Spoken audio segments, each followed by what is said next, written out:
Hello and welcome back to Supposedly Fun. My name is Greg and I am here today to do a Friday Reads video where I wrap up the week in reading and talk about any bookish or just anything interesting that has happened during the week. And there's a lot of bookish stuff that happened this week that was interesting. I also finished 3 books. Yeah, 3 books.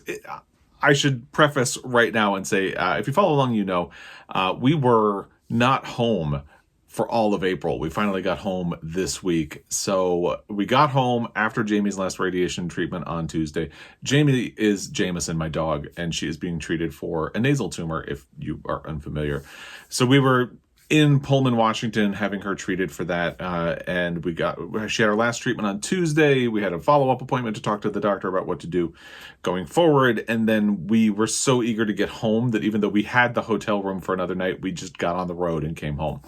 And it has been a slammed week ever since. I did manage to film 2 videos on Wednesday, but that kind of just contributed to the feeling that this week has been jam-packed. And now here we are on Friday as I am filming this, and I feel dazed.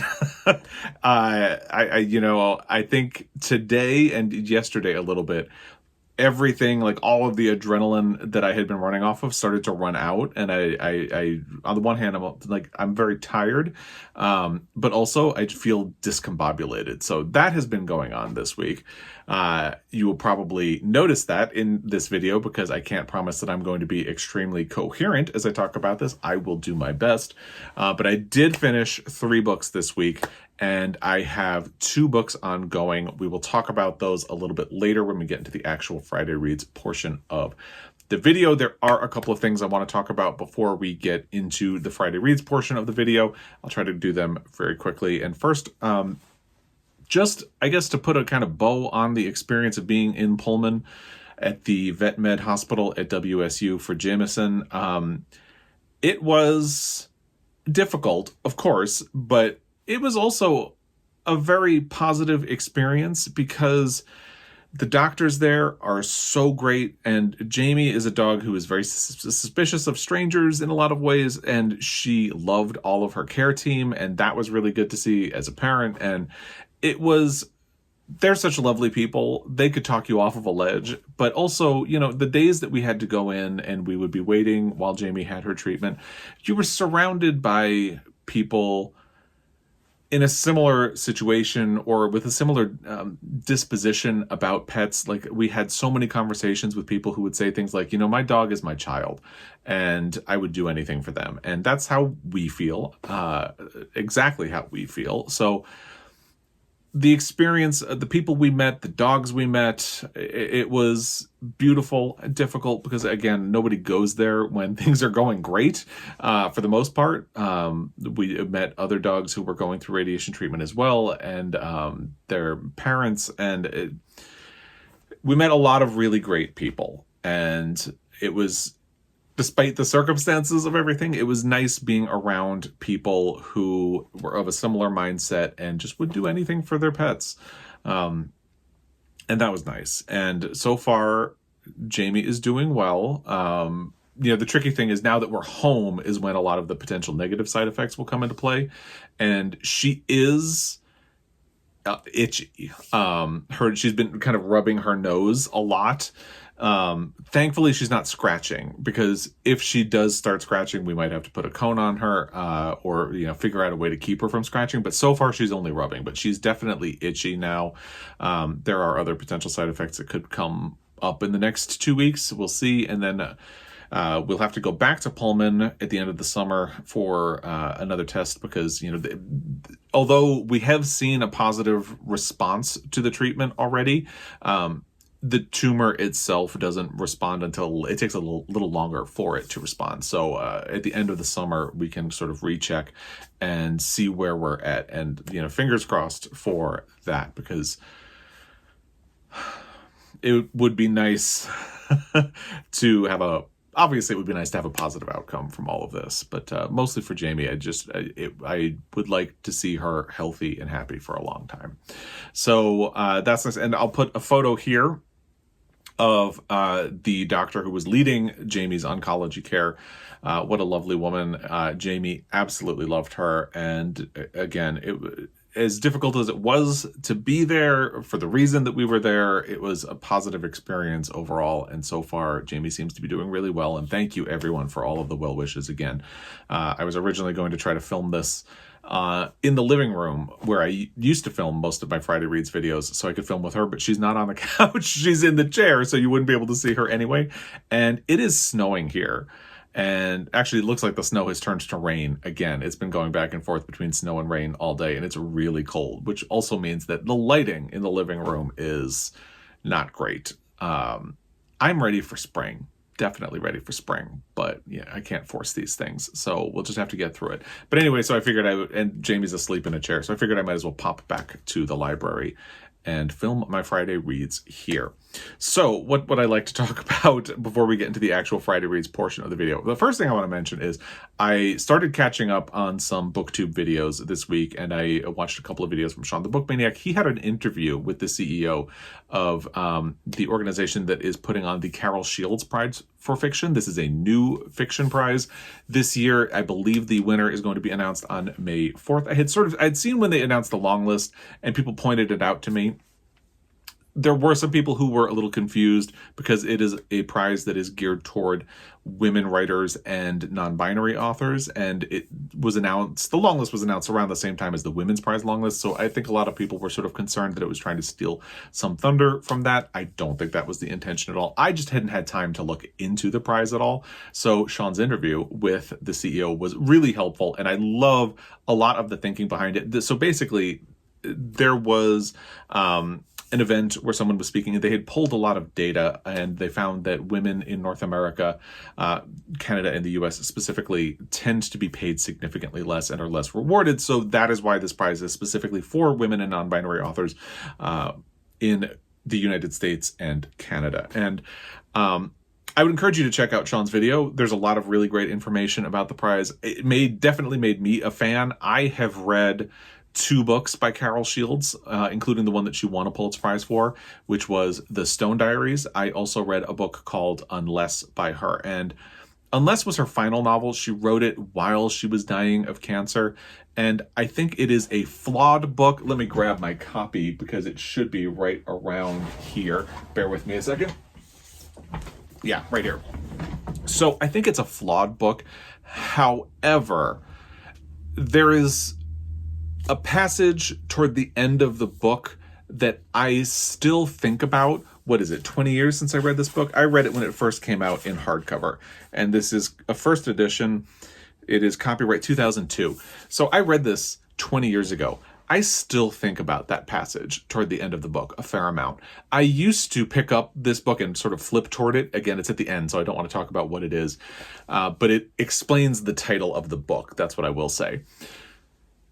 And I used to reread that passage all the time. It has been a long time since I did, but now I kind of want to again. So I'm actually going to leave this off the shelf so I can look at it again. And I read The Stone Diaries, which is her Pulitzer Prize book. Let me pull it off of my Pulitzer Prize shelf over here. I have this edition of it. Now, I read this around the same time that I read Unless. I may have read it after. I think I read Unless first, and then I went back to The Stone Diaries after. And I remember being a little disappointed in it, but in 2002, I was 20 years old, or I turned 20 years old. So I don't think I was really primed for this book. I think it just kind of went over my head. I think now that I'm a little bit older, I would appreciate this book a lot more.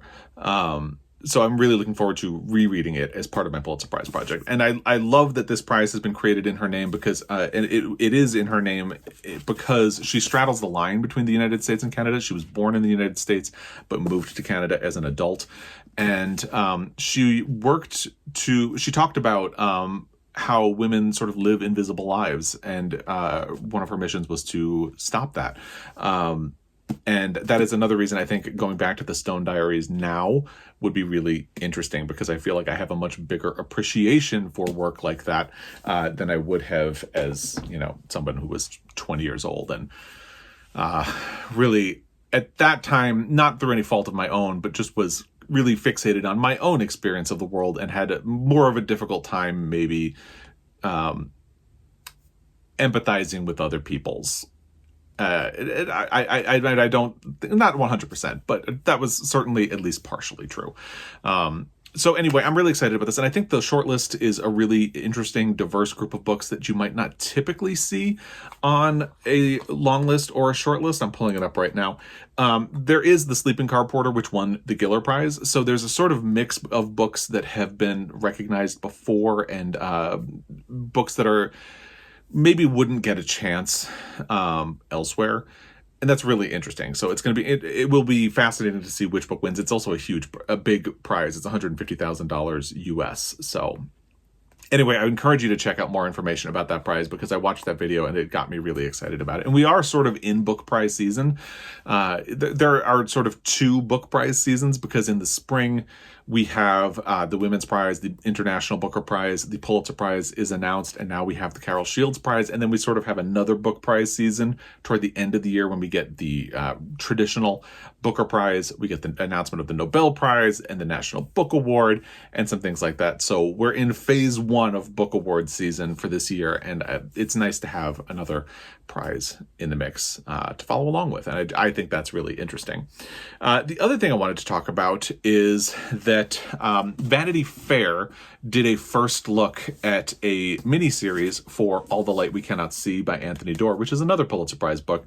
And it's interesting that I'm having so many Pulitzer Prize books come up in this video because with the Stone Diaries and this, May 8th, I believe, is when the Pulitzer Prize for 2023 will be announced. And I'm really getting amped up for that. I'll have my predictions video in the description box down below if you have not seen it already.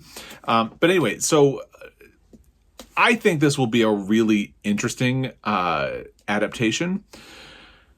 I do have some hesitations about it. All the Light We Cannot See is an interesting book because there are so many things about this book that I usually have a knee-jerk negative reaction to in other books. For instance, the writing is very elaborate, a little bit florid and kind of purple in places. Usually that irritates me to no end, but for some reason I found it very beautiful in All the Light We Cannot See. It has sort of dual storylines that eventually intersect. And that can sometimes irritate me. There's a gem that may or may not be cursed, which is a sort of fantasy element that handled incorrectly, I feel like could be really annoying. There are a lot of things about this book that would usually just make me hate something like this. And yet I remember loving this book when I read it. And I read it before it won the Pulitzer, but I think I read it in early 2014. So before it won the Pulitzer, but after it had had its big run of success in the year it was actually published, which I believe was 2013. Now I'm second guessing myself, but let's find out. Yeah, it's copyright 2014. So I probably read it in the beginning of 2015. Before it actually won the Pulitzer, because the Pulitzer is always announced the year after. But anyway, I'll have information about it. There is a teaser trailer in that article from Vanity Fair.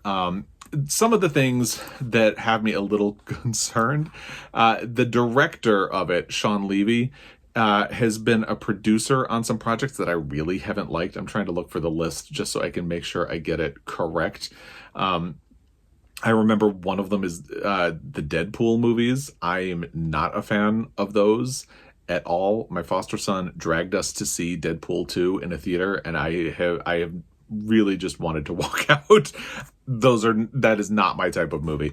He also, I think, produced Stranger Things. And his directing credits include the Night at the Museum franchise, which I haven't seen and have no interest in seeing, Free Guy, which I have not seen and would not want to see, and the upcoming Deadpool 3. And as I stated, I hated both of the Deadpool movies. He produced Stranger Things. I watched the first season of Stranger Things and then didn't continue with it after that. So that's my hesitation. He's worked on a lot of projects that I have not liked, but maybe that'll give him an interesting perspective on the story, especially since it does have a sort of fantasy element in it. I do like some of the things that he did. Like for the character of Marie Laure, they cast a woman who is visually impaired. And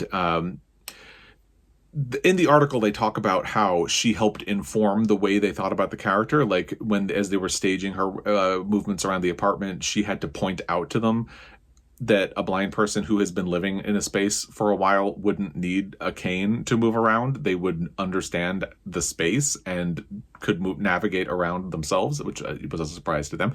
But I like that they gave themselves that perspective, someone who would know what it is like. A miniseries is an interesting thing. Apparently, someone had originally purchased the rights to this wanting to make a movie, and then eventually the project stalled because, as you can see, there's a lot that goes into this book. I don't really know what you cut to adapt to the requirements of a film running time. So I think a miniseries is a much better. I think there are 4 episodes, if I remember correctly. It'll be in the description box down below if you want to check out the article. But this could be an interesting project, and I think it will be a good excuse to reread All the Light We Cannot See. I don't know if I would do a full book to series comparison, because it's much easier to do a book to movie comparison than it is to do a book to series comparison, but we'll see how that goes. But that would be a good excuse to reread this book as part of my project. I feel like I need an access point for recent Pulitzer Prize winners if I'm going to do them as part of my project, and that would give me an excuse for All the Light We Cannot See. So that was the other thing I really wanted to talk about before we get into the actual Friday Reads portion of this video. I'm just double checking. Yes, that was everything I wanted to talk about. So let's move into the Friday Reads portion of this video and talk about the 3 books that I finished this past week, which is a big achievement. Because of everything going on, my reading life, not to steal the name of Heidi's channel, but my reading life has been sort of a mess, and a bit all over the place. And that is kind of reflected in this week. And a lot of the stuff that I have been able to engage with has been either short or stuff that irritated me enough that it would just, that sense of irritation would pull me along without actually getting into like a hate read. I mentioned in my last Friday Reads video that I had started The Duchess of Bloomsbury Street by Helene Hanff, and I did finish it this week. So I had paused halfway through, although this is something I would typically have finished in a single day because it is really not long, and it is also incredibly engaging, and just the format of it, it's a journal. Makes it really easy to consume quickly, but because of the way things have been, I just wasn't in a space to read it all in one day. So I did not get a chance to read it or pick it back up over the weekend, and then during the week I knew that if I picked it up, I was going to want to finish. And a lot of the time, if say I was going to bed and maybe wanted to read something, I was just tired enough that I knew I probably wouldn't make it to the finish line, and I didn't want to tease myself. So finally this week, I managed to take some time with it and just power through the last half of the book. So if you are unfamiliar, Helene Hanff wrote 84 Charing Cross Road, which I read earlier this year and loved. And I wanted to get a copy of 84 Charing Cross Road, and I really want a used copy of it. And there's a used bookstore in Pullman, Washington, which is where we were. Bruised Books. If you are ever in Pullman, I highly, highly recommend it. So I asked them if they had a copy of 84 Charing Cross Road. They did not, but they did have The Duchess of Bloomsbury Street. So I picked this up, and now my quest to find a copy of 84 Charing Cross Road continues. I'm really hoping that I will find it in person someday and not have to order a copy offline. But anyway, in 84 Charing Cross Road, Helene Hanff talks a lot about how much she wants to go to London. And through her whole life, it hasn't worked out because she lives on a very tight budget, and something always happens that prevents her trip. And this is something I can really relate to because that was me with Italy until last year. And that's one of the reasons I'm so smug, and I keep bringing up the fact that I went to Italy last year because it meant so much to me, because after such a long time of wanting to go and having it fall through, I made it there. And this is that book. For Helene Hanff. She makes it because a UK publisher picked up the rights to 84 Charing Cross Road, and they invited her out to do publicity for the book. So she jumped at the opportunity, and she basically spends like a month there. It is fascinating to see how different things cost now. Like at one point, she earns $50 off of an article she puts together at the last minute, and that $50 allows her to stay an extra week in London. So it's like, Wow, money is different now. It's a very charming book because Helene Hanff is a very charming person, a very engaging person. Um, and I mentioned last week, but I was talking to someone on Instagram, and they actually ended up liking this more than they liked 84 Charing Cross Road. I think I still like 84 Charing Cross Road better. However, there is a huge emotional payoff to this book because you are so invested in this trip that she has taken. It's a really great book. I would absolutely recommend it. It did not disappoint at all. So I finished The Duchess of Bloomsbury Street by Helene Hanff. And by the way, the title, if you need an explanation, is that because 84 Charing Cross Road is not a wild success, but it is a success and a known property. When she comes to London to promote 84 Charing Cross Road, there are people who know her and are already fans of the book. So she feels like she is being treated like a duchess for this small little window of time where she isn't in London being celebrated for a book. And that is the explanation of the title itself. The next book I had finished was the audio that I was listening to last week, which was A Lesson in Dying by Ann Cleeves. And I figured a mystery book would be a good thing for me to listen to because listening was not easy for me while we were traveling. I was having a really hard time focusing and paying attention on an audio, and I figured something like this would be a natural fit. And it was. It worked. The downside is I already don't remember this book. I think I finished it on Tuesday or Wednesday. I think I finished it on Wednesday. And as I was thinking this morning about my Friday Reads video and trying to get ready for it, I was thinking, what is that about? Ooh, I don't really know. Like, I remember what happens. I remember the basic premise. Harold Medburn, who I think was the principal of a school. I remember his name. I don't remember his official role or title. He has a lot of enemies and he gets murdered. And this Detective Ramsey, this is the first book in a series that follows Detective Ramsey. And this is a very odd book to be introducing a detective series because Detective Ramsey is not in large swaths of the book. Some of the people involved in the case sort of go on their own investigation of what happened. In fact, Detective Ramsey kind of gets it wrong early on. So not only is he not in large parts of the book, he's wrong for large parts of the book. And he just doesn't come across as a great detective. It is a very odd book to launch a series. And I will say, I wasn't really liking it all that much. Part of that might be my headspace right now. But I looked online and I didn't see a whole lot of positive reviews. There are a lot of people who were very confused that this is the introduction of a series and that it just didn't think it was a mystery that came together very well.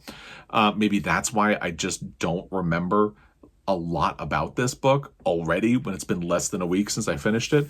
But I did finish it, and I would continue in the series. And part of me is just almost morbidly curious, like, how do you go from this book where the detective doesn't seem very functional and barely factors into a series about that detective? I do like Ann Cleeves. I had read her Matthew Venn mysteries that have been published so far, so I wanted to try another one. I definitely, to be fair, the Matthew Venn ones are written well after, so maybe there are some growing pains in her skill as a mystery writer in this one, to be fair. And I will say, one thing I really don't like in some mystery series is when they oversell the detective. Like, one of the things that infuriates me about Murder on the Orient Express is that it's not possible for you, the reader, to connect the dots in that case because Hercule Poirot makes wild logical leaps to get to the conclusion of that book. And he has access to information that you, the reader, don't. And the effect is it makes him look like a genius. However, it feels artificial, and I did not like that. So I guess I appreciate the idea of a detective who's not great, but it didn't really work, at least not in this format. The final book that I finished is something that I just went on a whirlwind with. It's Boulder by Eva Baltasar, translated by Julia Sanches. This is shortlisted for the International Booker. I'll have my video reacting to the shortlist for the International Booker down below. So I filmed that video and managed to publish it on Wednesday. That same day, I had my hold of at the library for this had become available. And because I was out of town, that was the last day that I would be able to pick it up. Thank you to Joel. He managed to run to the library for me while I was stuck at work and picked it up. And last night I started, and I was like 30 pages in a blink. And I thought to myself, I need to stop or else I'm going to get too far in. And I woke up a little bit early this morning and I finished it while I was getting ready for work and like having breakfast and all of that stuff. So I read this very quickly, like uncharacteristically quickly, given how my reading life has been lately. I mean, let's not oversell things. This is a very short book. This is 105 pages and the book actually starts on page 7. So it's less than 100 pages. So like, let me not oversell the achievement, but at the same time, I'm going to allow myself to be proud of this because that is huge for me right now. If you are unfamiliar with this, the premise is that you have the woman who is nicknamed Boulder by her partner. She lives a very solitary life. She does not like to be tied down at all. She is definitely, like a rolling stone gathers no moss. She's one of those people, to the point where she doesn't really hold down jobs well because she doesn't do well as part of a team. She settles into a job where she's sort of working as a cook on a freight, and it works for her because she's moving around all the time. Things aren't always the same. It sort of fits that restless energy of hers. But also, she is afforded a lot of independence on this ship. However, during these travels, she meets a woman named Samsa, and they start this raucous relationship and fall in love. And then Samsa gets a job in Reykjavik. Boulder, Samsa nicknames the protagonist Boulder. Samsa gets a job in Reykjavik. Boulder agrees to follow her. And suddenly Boulder has found herself settled down. And for a couple of years, they live together in Reykjavik. And the crux of the book is Samsa decides she wants to be a mother. And Boulder really does not want to be a mother at all. Parenthood is not something she's interested in. But because she loves Samsa, she agrees. One of the things I really like about this is that this relationship is very complicated even before you get to the question of parenthood. Like, parenthood is the thing that everyone fixates on. However, because of who Boulder is, it's already a very difficult relationship before you get to the question of parenthood, because they've settled in one place for a long time, and there are already fissions and little bits of displeasure about the adaptation of Boulder's life into a collaborative life with a partner. And she sort of rebels and finds ways, like she creates a food truck and will not allow Samsa to help her out on the food truck even when she needs help, because this is her thing and she needs that independence and that space. And that is, again, before the question of parenthood arrives. But and this is also, obviously, it's a queer book since these are two women, but their queerness is incidental. It's never really commented on. It's not treated as unique that they would pursue parenthood or anything like that. And I find that very refreshing.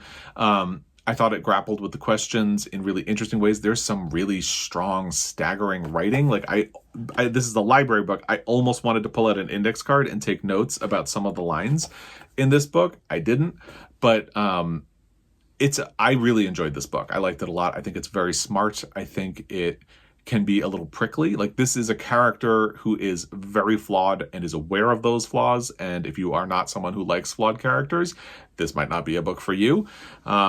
But I really enjoyed it. I think it's a very smart book. It'll be interesting to see if it ends up winning the International Booker Prize. I don't think it will. It seems like a lot of people are excited about Time Shelter, and Maurice Condé feels like a front runner to me, based on her status as a writer and things like that. But I had forgotten that Leila Slimani is on the jury for the prize this year. And if you've read Leila Slimani's work, this really feels in line with that. So part of me would not be surprised if this ends up shocking everyone by being the winner at the end. But we'll see what happens. I really liked it. I would recommend it. I requested my library to purchase a copy, and they actually did, which is really rare. And it happened twice because they also got Pyre. And I think in all of the years of me recommending purchases for them, they've only it's only happened 3 times that they made the purchase, and this is the third. And most of the time, books that I recommend to them are LGBTQ plus and they don't buy them. And part of me was really starting to think that that is why they didn't purchase them, but they purchased this and that is great. So point just being, if you don't want to spring for the money for this one, do what I did. Recommend that your library make a purchase and go that route. I am actually the first person to check it out. So this is even a brand new library book that I have in my hands. And I really liked it a lot. And it'll be interesting to see what happens. The other book that I had gotten from the library, I actually happen to have it right here, is Pyre. I don't know when I'm going to get to this, but I would like to. People have been talking to me in the comments on my reaction video that this is kind of emotionally devastating, and I'm not in a place for emotionally devastating right now. So I don't know where that leaves me with this, but we shall see. I did start another audio 2 days ago. So this is Friday. Wednesday, I started the audio of City of Night by John Rechy. This is the book we are doing in the month of April for the Queer TBR Tackle. I'll have a link to that video talking about that down below. And it's funny that I ended up doing the audio because I had been waiting to get home to pick up my print copy of City of Night by John Rechy. So it's kind of funny that we got home and almost immediately I decided to pick up the audio. I can't explain myself. This is obviously it's a long book. I think the audio has been paying off really well. I did not listen to it yesterday, so I only got as far as I did on Wednesday, which is not that far. So I still have a ways to go to finish, but the audio was ending up being a good experience with this book. So I think I'm going to stick with it rather than try to pivot to the print book. And we'll go from there. I haven't really decided what my next print book would be. Obviously, I have a library book that I kind of should be getting to, but I don't think I can handle anything emotionally devastating right now. So I'm kind of thinking about whether or not I'll pick up The Grapes of Wrath again, because I put that down and have been trying to like jumpstart my way into reading again, and I would really like to get back to it and finish it. So maybe I might work my way back up to that. And try to fit something else in over the weekend, and we'll see how that goes. But I haven't decided what it'll be. So that is still to come. We were listening to an audiobook on the drive. It was Merry Christmas, Cupid by N.R. Walker. Joel and I both love gay romances, and we both love Christmas romances. So on the drive over, we listened to the second book in this series, which was Christmas Wish List.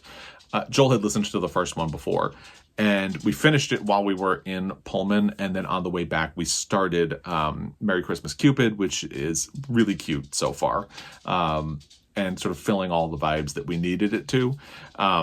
We have been listening to it like a chapter a night while we have dinner. We still have, I think, 4 chapters left, something like that. So by the end of the weekend we'll probably be done, but that is in progress as well. But I think that covers everything. That is everything that I've had going on in my reading life this week. I would love to hear what you've had going on this week yourself, what you've been reading, watching, any of that stuff down below. We've actually been watching Barney Miller, old episodes of that. I had never seen it before, and I'm actually really liking it. It is I don't know what I expected, but it's a really nuanced show. It deals with a lot of difficult issues, but is still funny. It's a very diverse show. I'm liking it, and I don't know what I expected, but I feel surprised. But we've been watching that. So let me know what you've been up to, what you've been watching, reading, loving, all of that in the comment section down below. And as always, I really appreciate your time. I will be back. Until next time, happy reading.